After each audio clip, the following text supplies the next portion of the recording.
In this lesson, we'll explore glazing brushes in more detail.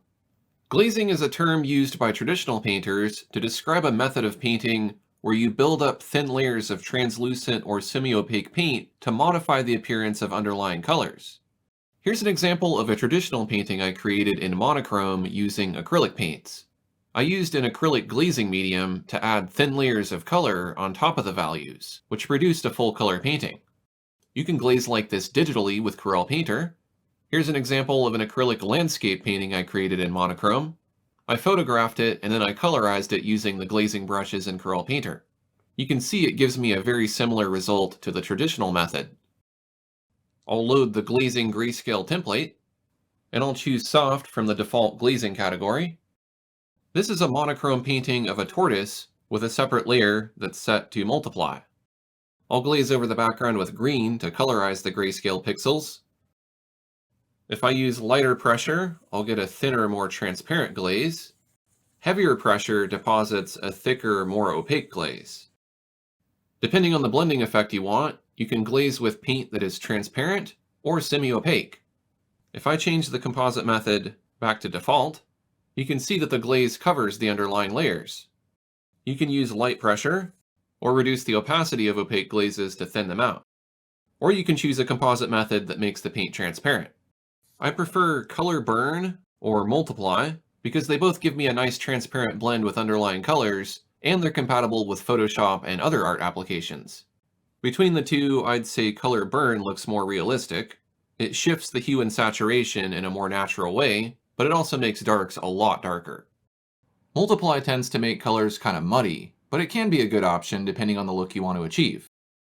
There is also the transparent gel composite method that blends in a similar way to multiply, but the hue shifts a bit to simulate a concentrated medium like ink or marker.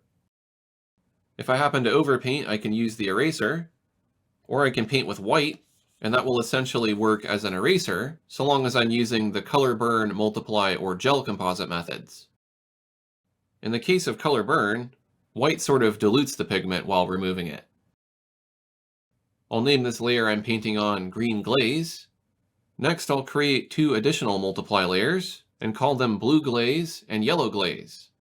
Then I'll select a light blue and paint on the blue glaze layer to mix some of the blue color into the green. If you make it too strong, then the mixture becomes too dark. So start with a light color and use light pressure to let the color build up slowly.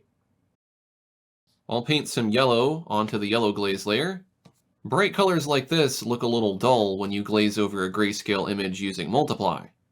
When painting with warm, vibrant colors like yellow, red, and orange, the color burn or gel cover composite methods give the best blending without muddying up the color. Color burn is transparent and blends more naturally with the underlying values without dulling them down.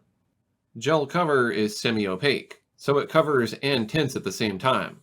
The more you build it up, the more you will cover, so be careful not to overdo it if you're just trying to tint.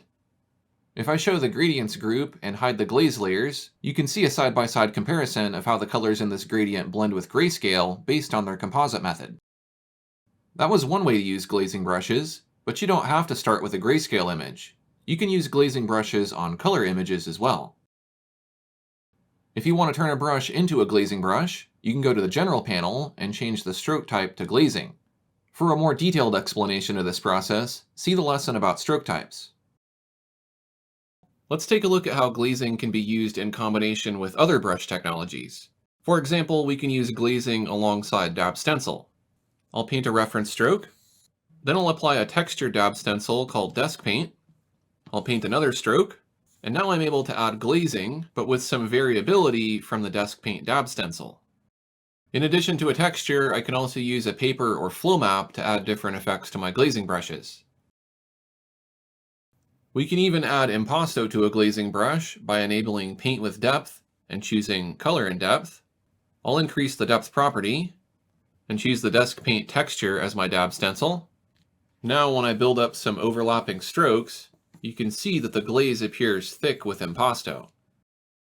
I'll change my Dab Stencil source to a paper called Gessoed Canvas, and now my glaze has a little bit of lumpiness to it because of the Impasto. This makes the paint feel more like it's interacting with the canvas.